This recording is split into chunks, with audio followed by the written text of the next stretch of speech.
Welcome back, everybody. My name is Sean Sheehan, and I'm absolutely delighted to be joined today by Brad Wharton for a look ahead to Cage Warriors 180. Brad, it's a very, very fun card. I did a show the other day looking ahead to the best fights and the best cards in November.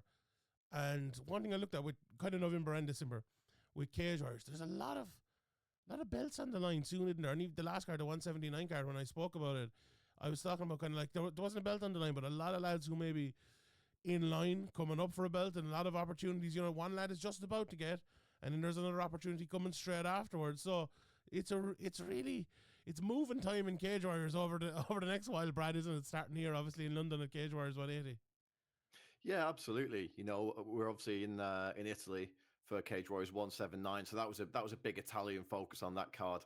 So yeah, no title on the line, but a big showcase for Italian MMA. And then yeah, coming up to the end of the year, obviously we'll talk about it a little bit more. But we were supposed to have 5 title fights in the space of 8 days across 2 shows. Unfortunately, just 4 now. But still, it's an embarrassment of riches, right? So it's not a bad problem to have. But you know, it's the end of the year. You know, we've got December. Obviously, we've got the one show in San Diego, but for the European roster, it's going to be 3 months before we see those guys again. So a lot of people wanted to get some fights in, get some title defenses in. You know, obviously there are quote unquote rumors that the UFC will be back in London at an undisclosed point early next year. So obviously a lot of the European roster potentially eyeing spots on that card. So everybody wanting to get in that extra title defense or extra fight before the year ends. And that leaves us with 2 massive stack cards to close out the year. It's funny as well because I feel like, you know, before, you know, we know about Cage Warriors being like the proven path to get to the UFC and everything. I feel like it's that now, but it's also like I saw Solomon Simon winning obviously last week at a great win. And I saw a few people saying like, oh geez, he doesn't even need to fight for the Cage Warriors title. Maybe he can get the contender series spot now, or you know, obviously the toughest coming up as well for different weight classes, not Solomon obviously, but there's it feels like Cage Warriors. Not you know we saw it with Lonnie Kavanagh and others as well. It's not only the champions that are getting there now. Everyone is watching it. And obviously, it's on Fight Pass and everything else like that as well. And there's lots of opportunities being bred from it, I suppose. So it's very very exciting times. You never know where the next guy is coming from, or where the next signee to the big show is coming from, and it's a great opportunity for a lot of people because, you know, lads are putting on exciting fights as well. The likes of Alexander Loof, which we'll get to obviously in a few minutes, is those lads have big chances, so it's very interesting. The one fight that fell out, Brad, was obviously the Liam Gittins fight, and probably put that back together at some stage in the new year. But what we do have on this card in the main event, we can get to it straight away, I suppose, is James Webb against Andy Clamp. And I'll be honest, I looked at a couple of Andy's fights previous to this, previous to when he took the title, and I was like, you know, can his style translate against the bigger and better guys in the division? And you know, when he fought Matty Byfield, who's a dangerous guy, obviously it did. You know, he got to finish in the 3rd round, but he looked, you know, very good before that as well. And he's coming in here against James Webb, obviously the former middleweight champion who's coming up. This is a very interesting fight because I feel like someone like James Webb a few years ago, if it was 2024 and 2020 or whatever it was, he probably would have got signed to the UFC straight away up. But you know, luckily for the UFC or for the Cage Warriors and Cage Warriors fans, they have James Webb now going up and fighting Andy Clamp. This is a real, you know, it's very rare at light heavyweight or heavyweight that we see a real good high level fight. But this definitely is one, Brad, isn't it? And this will top the card, and it'll be a barn burner, I'm sure. Yeah, I think it's going to be a great main event. You know, like you say, there's a bit of I suppose you would say a dearth of talent, light heavyweight and heavyweight, certainly in the UK and in a lot of Europe as well. You know, we're obviously much more known for our lower weight classes in this part of the world. So it's great to see a fight like this coming through. And you know, there's a few storylines here as well. Andy Clamp, what he's been through to get to this stage is absolutely incredible. You know, he's had multiple brain surgeries and being told he'd never fight again. And, you know, the biggest fight he's had, the biggest battle he's had in recent years is just getting cleared to compete. You know, I remember ahead of his fight against Hassan Abdednabi a short while back, I think we were in Cardiff for that one. And just the stress of everything that he was going to, you know, he was medically cleared I believe less than 24 hours before that bout, you know, just to get everything signed off, to get all his scans and his paperwork. And, this is a guy who'd obviously been told at some point he'd never fight again. He's done everything he needed to do to get cleared, and still having to deal with these issues with all his scans, because obviously he's, having had brain surgery, scans are going to look a bit different than the average one. And what a pressure to have in the back of your mind when you're trying to train for high level fights like this. But he's a tough guy, both physically and mentally. He's gone through the ringer, and he's come out the other side. And from debuting on Cage Warriors 50, I think it was, as an amateur, to being able to get to the top of the mountain. What a fantastic story. And now he's essentially trying to complete the Cage Warriors journey. He's fought as an amateur, he's fought as a pro, he's won the world title. Now he's got to defend it. And he's defending it against a former world champion looking to add a second belt in a different weight class. We saw a bit of a resurgent James Webb up at light heavyweight last time out. He's training in that crazy room with all the big guys here in the UK. Everyone from Tom Aspinall to Phil DeFries. Basically, if you weigh as much as me or heavier and you're any good, you're in that room.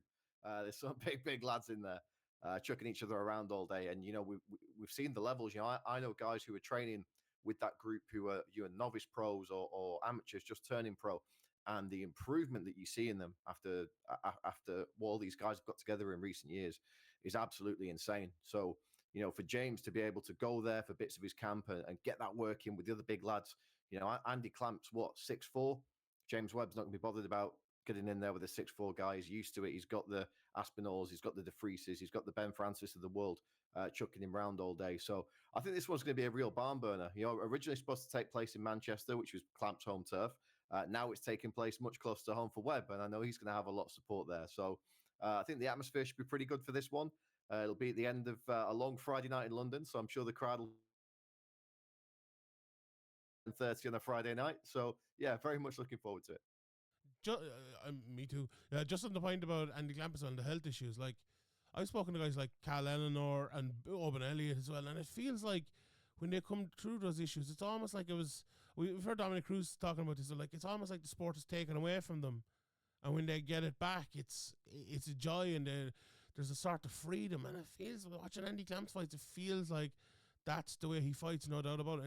And for James Webb as well, the other side of it coming up, I suppose that would be the big talking point. But as well as all the points you mentioned there, Aspinall and all this, and actually I watched an Aspinall vlog not too long ago, and the rounds that them lads are putting in, and they're bringing in. I know he brought in a couple of the a couple of guys from, I think there were a couple of PFL guys, the heavyweights maybe, and a couple of guys from Eastern Europe. Like, you probably couldn't be doing better. And also, Webb has trained with Chris Fields for so many years, and we know Chris is a big, tall guy, probably a very similar stature to Andy Clamp as well. So that can only be a benefit for him. That was the fight that got away, wasn't it? Andy Clamp versus Chris Fields. I think we all wanted to see that one at one point. Well, that was supposed to happen, was it? Was it Sweden or something? Yeah. Was it maybe Obama? Maybe, I'm sure they were maybe talking about it at once. Who knows? But yeah, it would have been great. Yeah, I remember there was a point there where Chris Fields was bringing his mouthpiece to every event just in case they'd have someone pull out. But we have this one instead. I think it's a very interesting one because I feel like James Webb, for a long portion of his career, has been very wrestle centric. I suppose he won the belt that way, and he won a lot of big fights that way. But when I was kind of watching James come, I remember interviewing James before he was, maybe he fight before the championship or something like that. Chris Fields reached out, and I watched a few of his fights. And I was kind of looking at him as like, James is not maybe the fastest guy in the world down at middleweight, maybe a little bit better at light heavyweight, but he's a big, hard right hand, and he lands it well when he throws it. But it felt like for a while there he was kind of getting away from it. Now, I feel like he's kind of got back to that a little bit in the last while, and I think coming up to light heavyweight will help that. And also, if you're fighting a guy like Clamp, who moves all over the place, is very big and fast and athletic, I feel like you're going to need to put the striking and wrestling together to beat a guy like Clamp. So this is a big task for James Webb. I'd say he'd probably admit that himself, and he's going to have to probably produce the biggest effort of his career to win this. But at the same time, you look at Andy Clamp's fights, and you could say, Matty Byfield's a very good fighter, and obviously Chuck Campbell as well, who he lost a couple of years ago. This, you could argue this is one of the toughest tests of his career. So, both guys having maybe the toughest test of their career on the same night. That's exciting, Brad, isn't it? And this fight is an intriguing one in terms of the tactics. Yeah, I'd certainly say for both guys, they should be going into this as if it's the toughest test of their career so far. For Andy, he's going in there to fight a guy who knows what it means to be a Cage Warriors champion. He's fighting a guy, on home turf. Where James had a lot of fights in that venue, right? So he's very much going to be at home there. He knows the setup. He knows how it's all going down. I guess one thing about the Indigo as well, with the venue for this event, is we use the small cage there because obviously the cage is up on a stage. It's essentially like a gig venue, a theatre sort of layout. So we're using a smaller cage. So, not as much room to move about in there, which you think maybe the big guy's probably not going to mind that as much. But for me, tactics wise, James, he wins this fight by getting in Andy Clamp's face and staying in his face, like trying to stick him with that big right hand, as you say, trying to put him up against the cage and wear him down with the wrestling there. So I think he's going to be happy to be in this small cage. On the flip side of things, we've seen James win a lot of fights by getting those takedowns and bullying people on the ground. Question one, can he do that to Andy Clamp? Question two, does he want to be an Andy Clamp's guard? This is a big, tall, long jiu-jitsu player. He's going to have to be very wary on the ground. He might not be the more dominant of the two in terms of pure grappling in this one. So a lot of questions to be asked going into this one, and I can't wait to find out the answers next Friday night. Me too. It's such an intriguing fight because James has had his big fights and he's had more big fights and he's had a lot of chances and earned a lot of chances as well. But you're kind of thinking at this stage, you go up to light heavyweight, you challenge the champion, and if he doesn't win it, like it's going to be a very hard road back again there. I think so. It's a lot of pressure, and you look at Clamp as well. He's probably the same pressure that every Cage Warriors champion has. That like fight to fin this belt, the UFC are probably going to come calling, and it's a massive opportunity. So I'm looking forward to. I might throw my pick for a few of these. The pick is probably going to be Andy Clamp, but there's, as you said, there's definitely paths to victories for James Webb.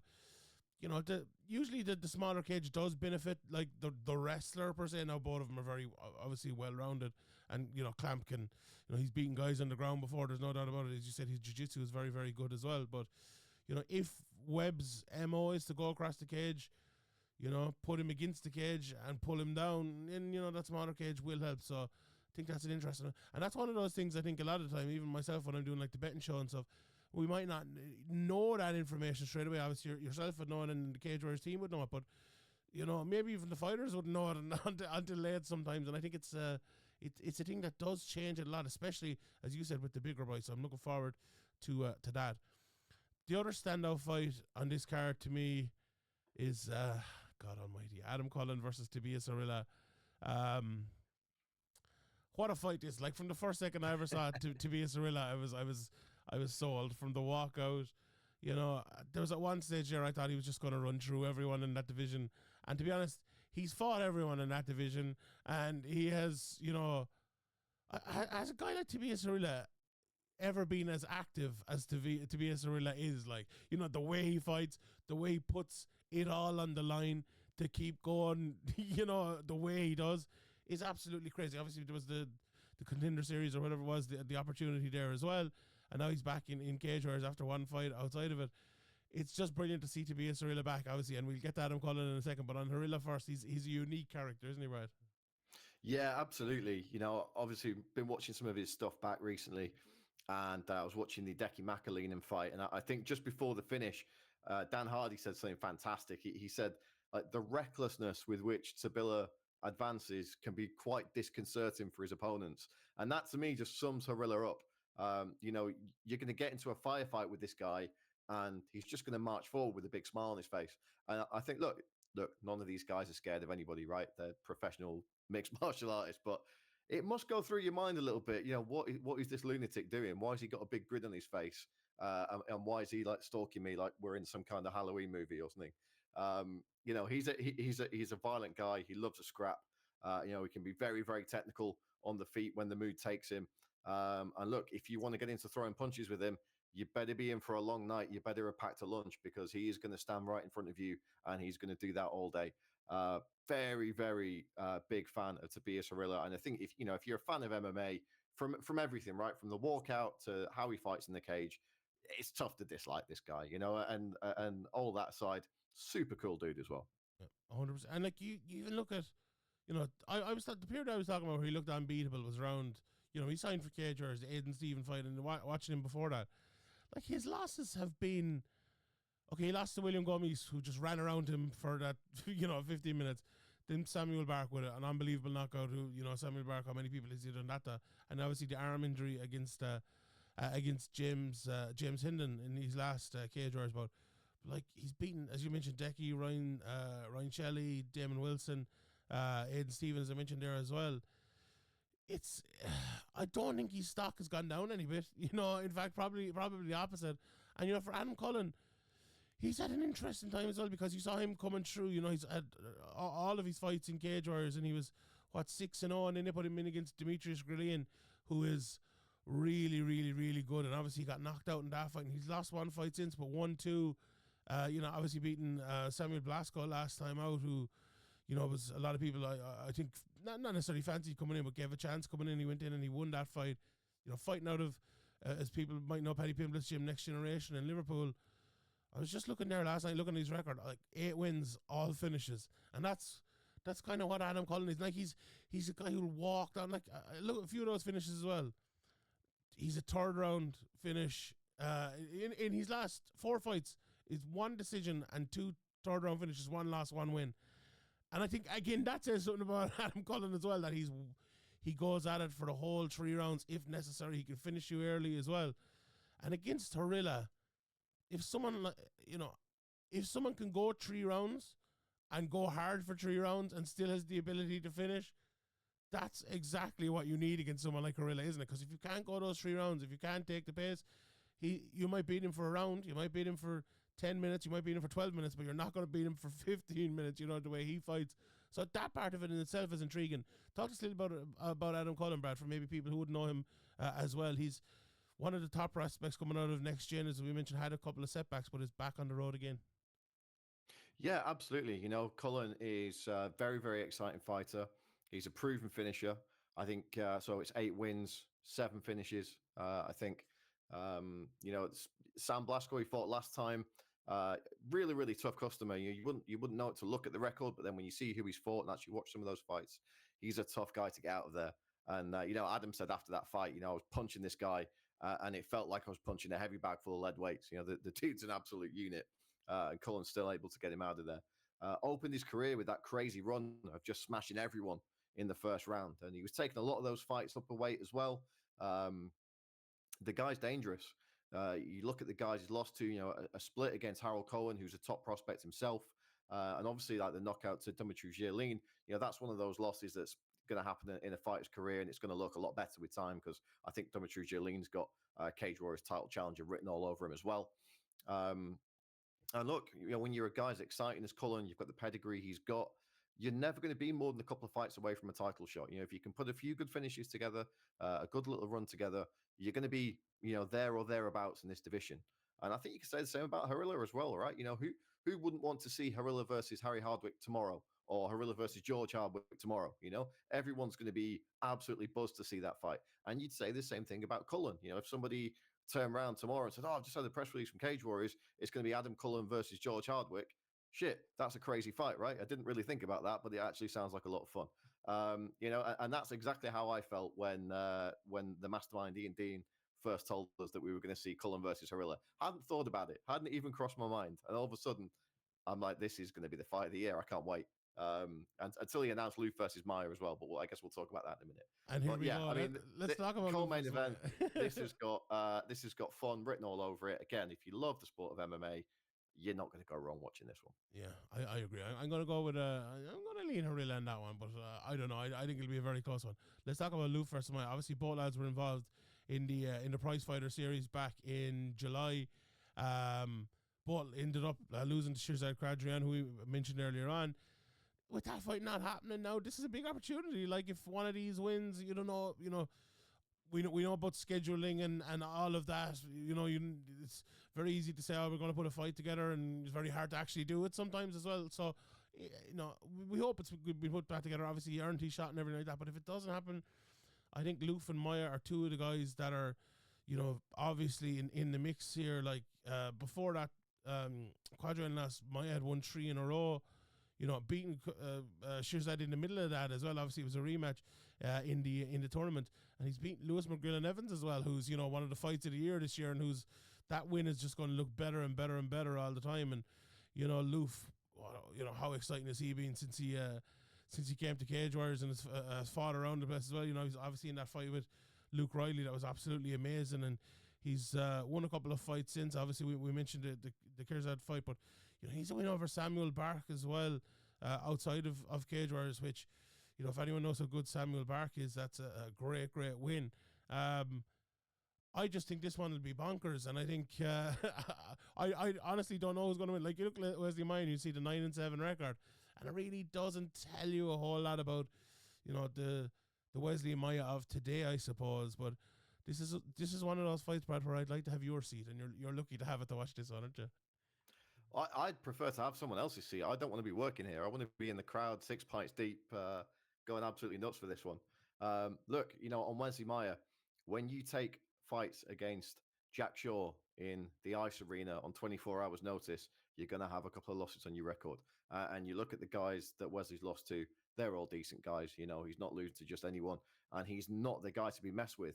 As Shears had found out the first time, as Lewis McGrillen found out, he's a young guy, but he's a young veteran. He's been competing for a long time, and he's training with a very, very good team, and he's evolving. You look at, not so much the Jack Shaw fights, we didn't get to see a massive amount of him, but, you look at the Adam Wilson fight, and he's coming out there and he's ripping guys to bits with leg kicks, looking like that, that classic Brazilian rough Thai boxing style.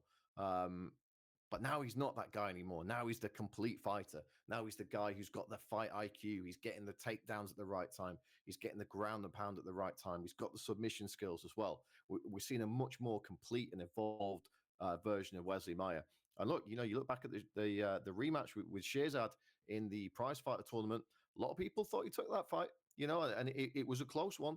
I've not actually gone back to sort of score it myself, but I remember thinking at the time, this could be going either way. The first 2 rounds, they split them and they need the overtime round, right? So, that was a very, very close fight. And I think Wesley would love to get the rubber match, right? If he can beat Alexander Loof here, that's got rubber match written all over it at some point next year. Alexander Loof, though, again, what a guy. How can you not enjoy watching this guy fight?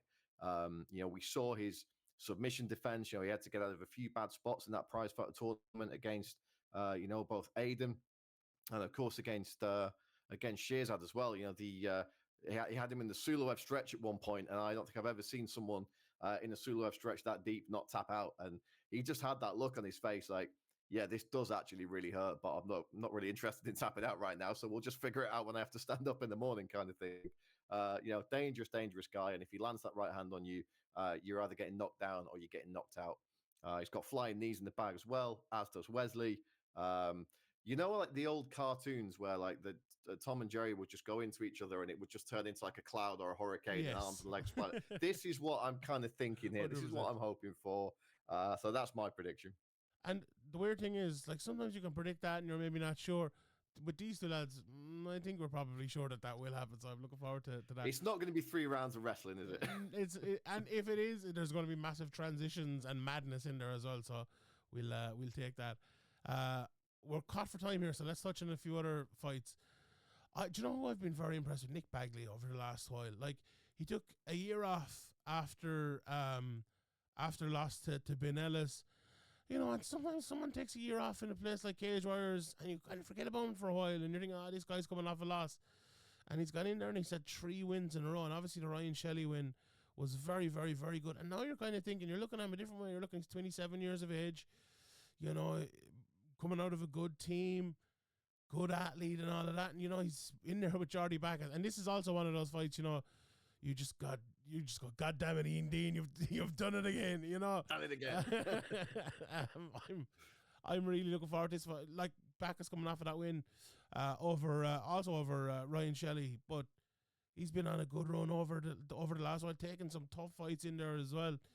This is a very, very interesting one, and I suppose that little bit maybe of a step up for both guys that they kind of need at this point in their career, Brad. Yeah, absolutely. Definitely a step forward for both these guys. Nick, good wrestler. Geordie, good judo guy. both very well rounded, both training with good teams, both in great shape. Really, really good athletes. Look, we were originally planning to do, I think it was 4 prize fighter tournaments this year. Obviously, we've done 2. The next 2 weight classes getting pushed to 2025. The winner of this has got prize fighter entrant all over it for my money. So, if we end up doing one in the lightweight division, which I guess will probably be the plan for next year, I would love to see a Nick Badley or Yodi Bacchus in that. I think it's going to be a really intriguing clash. I don't think it's necessarily going to be as wild as the likes of Cullen Harilla or Maya versus Loof, but I think it's going to be one for the purists. Yeah, technical fight, I think. There's some really good stuff on the undercard here and some really top prospects. Like, look, the fight that probably stands out to a lot of people is Orlando Prince against Thomas Paul. 2 guys who've done a lot of good stuff over the last while. Whenever I see the name Teddy Stringer, I just hear, lads who've seen like the amateur scene and the younger talking about Teddy Stringer. Like, this guy is going to be a real guy coming through. Joanny Scott, his win over Jared Harris last time out, he looked so good in that. And I was talking about him as one of the guys who's going to go to the next level as well. And also we have Paddy McCurry on this. Not to get Paddy McCurry's almost flying under the radar. What an exciting start to his career he's had. Obviously went and had the tough experience as well. A little bit unlucky maybe over there as well. There's a lot of real top prospects. You'd almost look at this card, Brad, and you think there's 3 or 4 lads on the undercard there, and then we've Josh and Marty and Joe Ambler. So what a fucking fight that is. But there's a few lads on those undercard. You're almost thinking some of these lads can almost get to the UFC or get to the big spot maybe before the guys at the top, just of how young and the good records they have, and they could put a few fights together and catch the eye of Sean Shelby and Mick Maynard.